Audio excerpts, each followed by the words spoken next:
नमस्कार, good afternoon. सास बहू और सेंसेक्स के आज के एपिसोड में, थर्सडे के एक्सपायरी डे के एपिसोड में आप सबका स्वागत है। क्वेरी सॉल्व करने के लिए, हम लोगों की मदद करने के लिए ओम कैपिटल के रिसर्च हेड राजेश अग्रवाल साहब आपको कोलकाता से आपकी स्क्रीन पे नजर आएंगे। फिट दिख रहे हैं राजेश सर, तबियत ठीक हो गई लग रहा है, मामला ठीक है? बेटर है। अभी फुली रिकवर नहीं हुआ, अभी टाइम लगेगा। वो तो थोड़ा तो टाइम लगेगा सर। चलिए, बेटर है। राजेश सर से बस थोड़ी देर में बातचीत करेंगे, आप लोग की क्वेरी सॉल्व करेंगे। पहले जरा वो कैसे रीच आउट करना है वो दिखाइए स्क्रीन पे। Instagram ID, Twitter ID, toll free number या जैसे वो व्हाट्सएप नंबर स्क्रीन पे लिखा है, नोट डाउन कर लीजिए। आप जैसे कन्वीनियंट हो रीच आउट करिए।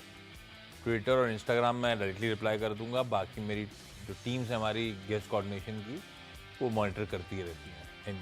फ़ोन लाइन है या व्हाट्सएप नंबर है, तो आप लोग जैसा कन्वीनियंट हो रीच आउट करिए। चलिए, भारतीय बाजार स्क्रीन पर एक्सपायरी के दिन एकदम शांत कामकाज हो रहा है। फ्लैटिश नोट पे भारतीय बाजार, लेकिन स्लाइटली ग्रीन ट्रेड कर रहे हैं। 15-17 पॉइंट निफ्टी मजबूत, 18,551 के जोन्स इस समय आपको नजर आएंगे। बुरा नहीं है। लार्जली कंसोलिडेशन ग्लोब में भी है। कल का सेशन थोड़ा सा पेनफुल था, मैं आता हूं उस पर। ग्लोब में हुआ क्या, पहले क्विकली समझा देता हूं।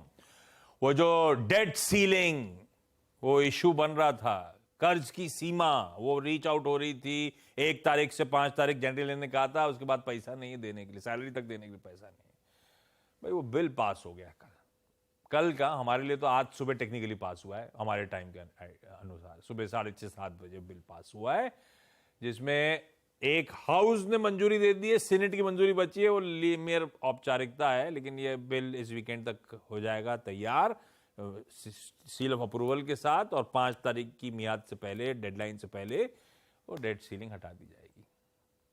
तो वो सरदर्द खत्म हो गया, पर नया सरदर्द पकड़ लिया ग्लोब ने। एक इशू खत्म हुआ, दूसरा बड़ा चैलेंज है जो अब तक हम भूल गए थे डेट सीलिंग के चलते। वो था कि फेड की 13-14 ही है शायद, जून में पॉलिसी मीट लगी हुई है, और उस पॉलिसी मीट से पहले कल क्या हुआ, आंकड़े जो आए, खासतौर पे वो एम्प्लॉयमेंट का डेटा बड़ा स्ट्रांग है भाई, खूब सारी नौकरियां खुली हुई हैं अभी भी वहां पे। तो ये कंसिस्टेंटली स्ट्रांग लेबर डेटा जो आ रहा है वो सरदर्द कर रहा है। कल खैर जॉब्स रिपोर्ट आएगी तो ज्यादा क्लैरिटी आ जाएगी, लेकिन हम बढ़ रहे हैं दरों में और हाइक की तरफ यूएस में, तो शायद उसकी नर्वसनेस होगी। ग्लोब बहुत ज्यादा उत्साहित नहीं है डेट सीलिंग सील होने के बाद, इसलिए लोग कह रहे हैं कि शायद ये हो सकता है कि जून वाली बैठक पे फोकस है, और यूएस के लेबर मार्केट या डेटा जो है लगातार स्ट्रांग बना हुआ है, वो दिक्कत। खैर, भारतीय बाजार वैसे ब्यूटीफुली पोजीशन है। 18,500 मेरे ख्याल से एक टसल जोन था, जहां पे पुट राइटर्स, कॉल राइटर्स काफी खासे एक्टिव थे, बिल्डअप बड़ा स्ट्रांग था। हमने उसकी सैंक्टिटी को मेंटेन करा है। 18,600, 18,700 पे कॉल राइटर्स का जोन है। आज इसी 18,500, 18,600 के जोन्स के बीच में अब तक भारतीय बाजार घूमता हुआ आपको नजर आएगा। बढ़िया कंसोलिडेशन कल की पेनफुल स्क्रीन के बाद। कल क्योंकि चौतरफा बिकवाली थी, वो तो MSCI रिबैलेंसिंग ने आखिरी में जाता है तो थोड़ा जोश भर दिया, अदरवाइज दिक्कत थी। पर आज का सेशन बुरा नहीं है। एक तो निफ्टी दिखाया मैंने स्क्रीन पे, निफ्टी की कंट्रीब्यूशन प्लेट रखिएगा स्क्रीन पे, वो आपको दिखाएगा कैसे हैवीवेट्स कंट्रीब्यूट कर रहे हैं और कैसे जो हैवीवेट्स डिक्लाइन में उनके पीछे स्पेसिफिक रीजंस है। क्या गिर रहा है? कोटक महिंद्रा बैंक, हम सबको पता था, टेक्निकल एडजस्टमेंट है। कल MSCI रिबैलेंसिंग, कैश में हुआ, पैसा आया, वायदा तो नीचे ही था, कैश वाला भाव वायदा की तरफ बढ़ गया, वो पता था स्ट्रीट को। दूसरा कौन सा? भारतीय एयरटेल। किसी के पास आंसर है कल 4% क्यों उछला था भारतीय एयरटेल, इस तरह की तेजी क्यों बन रही थी? तो लग रहा था कल की स्क्रीन को देख के कि थोड़ा सा पस्त पड़ने का सेशन होगा। तीसरा कौन सा? ITC जो ब्यूटीफुली मैनेज हुआ था, जब वो एक्स डिविडेंड हुआ था, सारी भरपाई हो गई थी। ये कुछ नहीं है, वो एक्सेसिस थोड़े से वाइप आउट हो रहे हैं। और कोल इंडिया की अपनी सरदर्द है, OFS खुला हुआ आज। तो सब जो स्टॉक्स हैं, शायद कल ही स्क्रीन क्लोज होते थे, आपको आइडिया था कि ज्यादातर कौन से, minus of Coal India, X of Coal India, या कह लीजिए एक्स ऑफ ITC, दोनों दिग्गज तो पता ही था आपको कहां दबाव। बाकी देखिए सब जगह खरीदारी है। इवन मैं आप फ्रेंड ब्रेथ रख देता हूं, ब्रेथ बढ़िया पॉजिटिव है मेरे ख्याल से 2.5:1, यानी कि 2 गिर रहे हैं तो 5 स्टॉक ऐसे हैं जो मजबूती के साथ, बढ़त के साथ इस समय कामकाज कर रहे हैं। इस तरह की स्क्रीन है, ये देखिए बढ़िया ब्रेथ है, इंटरनल मजबूत है, हैवीवेट्स कंट्रीब्यूट कर रहे हैं। तो ये कुछ इंटरेस्टिंग हाइलाइट्स हैं बाजार की, नजर रखिएगा। मैं सवाल जवाब के सिलसिले की शुरुआत कर रहा हूं, जो बेसिक प्रमाइस है। नई दिल्ली जाना है, तमिलनाडु जाना है, चेन्नई, और साथ में सऊदी अरब के रियाद जाना है। इनमें से कुछ कुछ तकनीकी दिक्कतें आ रही हैं, जैसे जो जुड़ते जाएंगे सब आपको स्क्रीन पे नजर आएंगे। सबसे पहले तमिलनाडु जा रहा हूं, चेन्नई से श्वेता कुमारी आपको आपकी स्क्रीन पे नजर आएंगी। श्वेता मैम, हाय, गुड आफ्टरनून। श्वेता मैम, क्या करते हो आप, या साथ में वो ये भी बता दो कितने समय से शेयर बाजार में हो? सर मैं अभी फिलहाल हाउसवाइफ हूँ और मैंने लास्ट मंथ अप्रैल से स्टार्ट किया ये स्टॉक को देखना, बैंक निफ्टी। उसके पहले मैं 1 साल मैंने एचआर का जॉब किया रिक्रूटमेंट में। और उसके पहले मेरे 2 छोटे छोटे बच्चे थे तो मैं ये सब कर नहीं पा रही थी, तो अब वो बड़े हो गए हैं, उनको मेरी जरूरत अब है नहीं वैसी। तो फिर मैंने कहा चलो खुद के लिए कुछ करते हैं। तो फिर मैं स्टॉक को देखने लगी, तो उसमें से मुझे जो कुछ समझ में आया यूट्यूब से और क्लासेस लेके, तो मैंने 2 स्टॉक लिए हैं, एक रायकोर रेलटेल का और एसीसी का। पहले कौन सा उसी से पूछना है ये मेरे बताओ, सवाल है। पहला कौन सा क्वेरी? पहला एसीसी से है सर।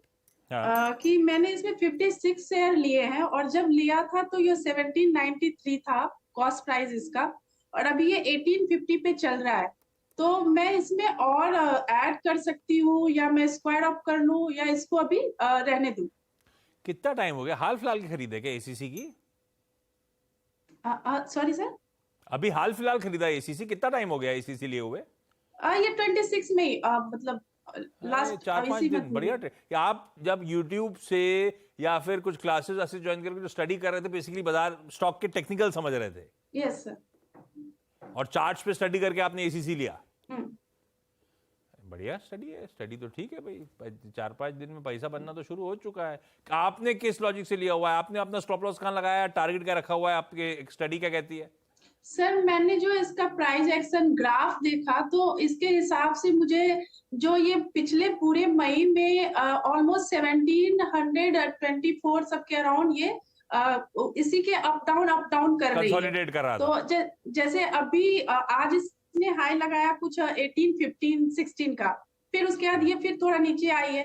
तो मुझे अब इसी जगह मैं सोच रही हूँ कि कितने टाइम में ये ऊपर जाएगी और जाएगी कि नहीं। मैं समझ जैसे गया। मुझे उसका आपने जब एसीसी का चार्ट स्टडी कर रहा था तो आई एम श्योर कहीं स्टॉप लॉस और कुछ टारगेट प्लेस किया होगा। आपका टारगेट कहां है? या मेरा टारगेट है 1700 सर। है? आपने बेचा खरीदा है? 17, 15, 50 मेरा टारगेट है। मैंने 1793 में लिया था और मेरा जो मोटो है कि एटलीस्ट 100 पॉइंट अप जाए और मैं स्क्वायर ऑफ कर जाऊं। बाकी सब ठीक है, आप शायद 18 कह रहे हो 17 की जगह। 1793 रुपये में मैंने इसको शेयर लिया था। हाँ, पर शेयर टारगेट 18-17 का, ऐसा मानूं? नहीं, 1793 में मैंने लिया था एक शेयर, जैसे 56 शेयर लिए। यहीं छोड़ते हैं इस बात को। राजेश सर, ये तो थोड़ा टेक्निकल एकदम पढ़ लिख के आई हैं, उन्होंने टारगेट वारगेट भी सेट कर रखा है। कैसा लग रहा है एसीसी भाई? राजेश सर वैसे फंडामेंटल हैं लेकिन टेक्निकल के सब देखते रहते हैं, ये टेक्नो फंडा टाइप हैं गजब के। राजेश सर, एसीसी फंडामेंटली कैसा है पहले तो, और सीमेंट में कुछ स्कोप वोप बन रहा है, तेजी वेजी एसीसी मिलेगी क्या? गुड आफ्टरनून आशीष जी, बाकी भी जो महिला मित्रगण है सबको नमस्कार। सीमेंट में तेज़ी बनती हुई नज़र आ रही है। सरकार का जो रवैया है इंफ्रास्ट्रक्चर डेवलपमेंट और जिस तरह के रियल स्टेट में हलचल दिख रही है, तो जाहिर सी बात है सीमेंट उसके एक बड़ा बेनिफिशियरी होगा। एसीसी की जहाँ तक बात करूँ, पाँचवीं तिमाही इसलिए कहा जा रहा है क्योंकि इन्होंने अपना अकाउंटिंग ईयर चेंज कर लिया है, तो वहाँ पे नंबर कोई विशेष अच्छे नहीं आए। हालांकि बढ़त में आए थे, वॉल्यूम 10% बढ़ा था, मार्जिन्स में भी इजाफा हुआ था, बट वो मॉडरेट था, कोई खास बढ़त नहीं हुई थी। कंपनी ने कैपेसिटी एक्सपेंशन के बारे में भी कोई विशेष कहा नहीं है कुछ, खाली एक कैपेसिटी एमेठा की जो एक्सपैंड होने वाली है वो दूसरी तिमाही FY 24 तक की हो जाएगी। मैं समझता हूँ कि फंडामेंटली अगर कहा जाए तो ये स्टॉक 1900 साढ़े 1900 रुपये तक मैक्सिमम जा सकता है। इससे बेहतर स्थिति में अंबुजा सीमेंट है जहाँ की बहुत सारे एक्सपेंशन अनाउंस किए हुए।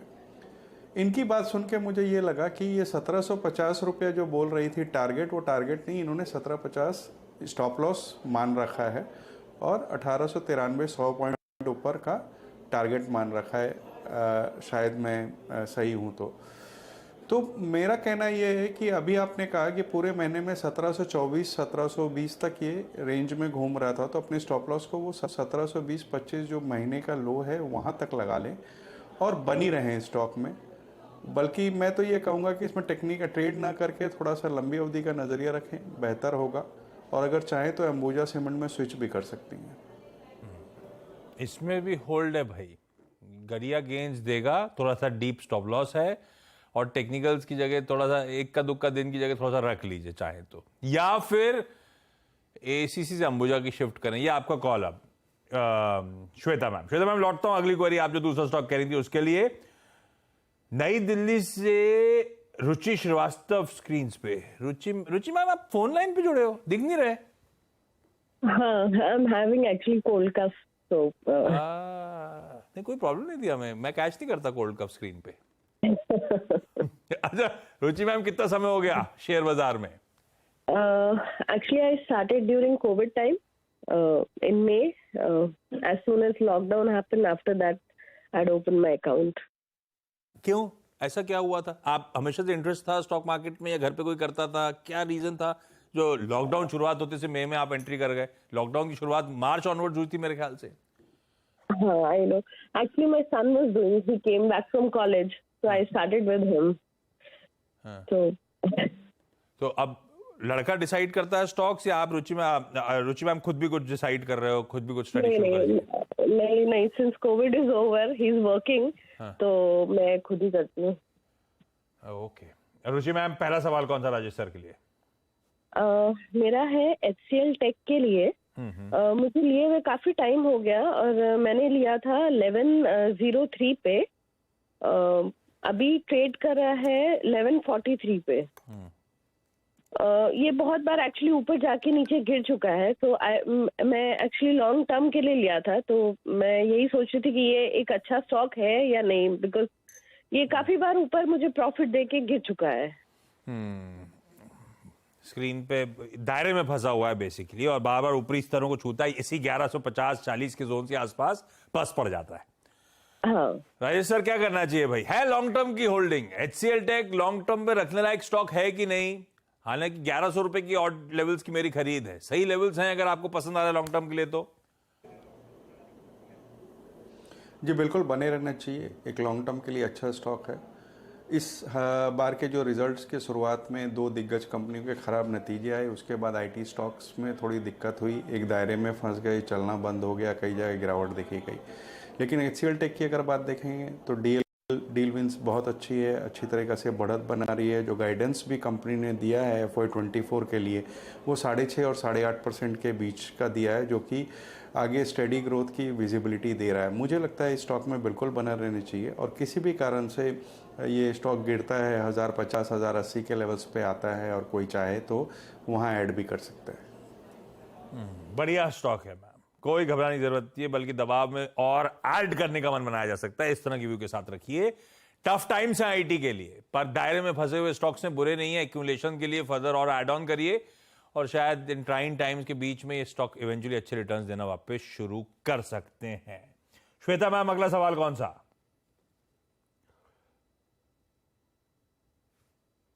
श्वेता मैम, अगला सवाल ACC के बाद। Okay sir, RailTel corporation of India का है।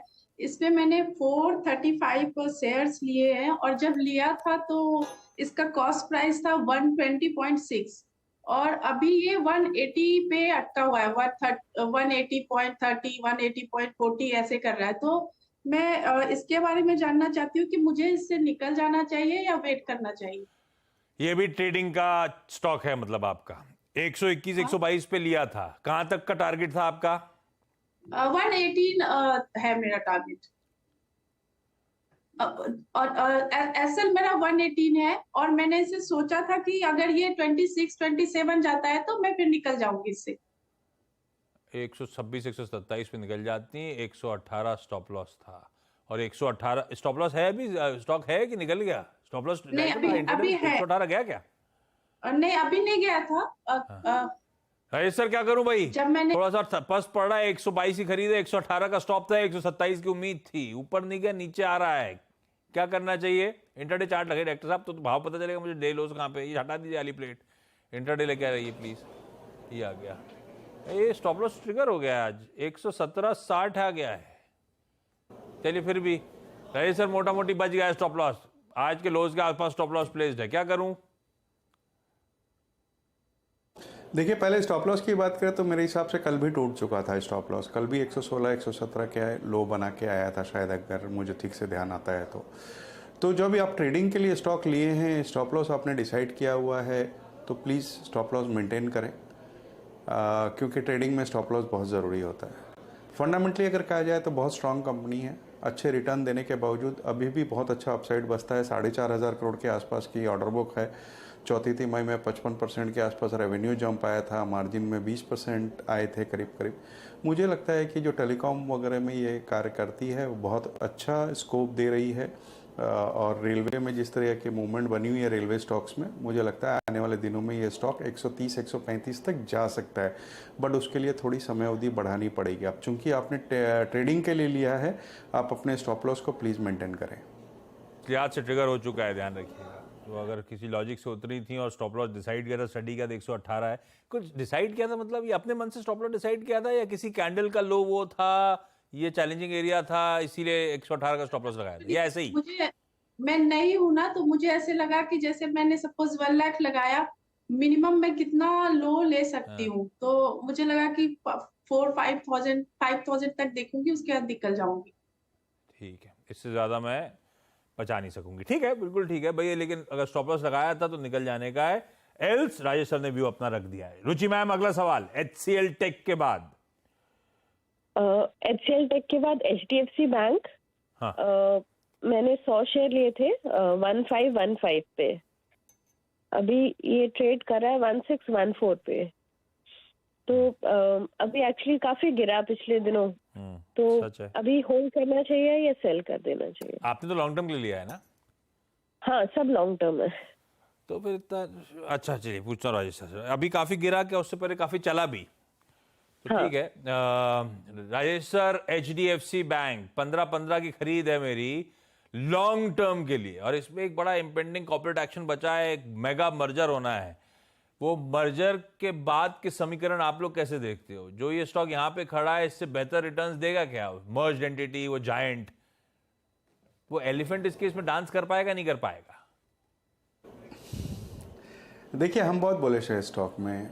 अगर आप अभी के हालात देखें तो लगातार कंसिस्टेंट ग्रोथ दी है क्वार्टर ऑन क्वार्टर, और हमें पूरी उम्मीद है कि ये जो ग्रोथ है ये बनी रहेगी। मर्जर के बाद एक बड़ी एंटिटी उभर कर आएगी, जो कि ऑब्वियस बात है कि स्केल के जो बेनिफिट है उनको मिलेंगे, और इस वक्त जो अंडर परफॉर्मेंस पिछले कई दिनों से रही है, वो हमने देखा है कि जहाँ भी बड़े कॉर्पोरेट एक्शन अनाउंस होते हैं वो स्टॉक थोड़ा सा ठंडा पड़ जाता है।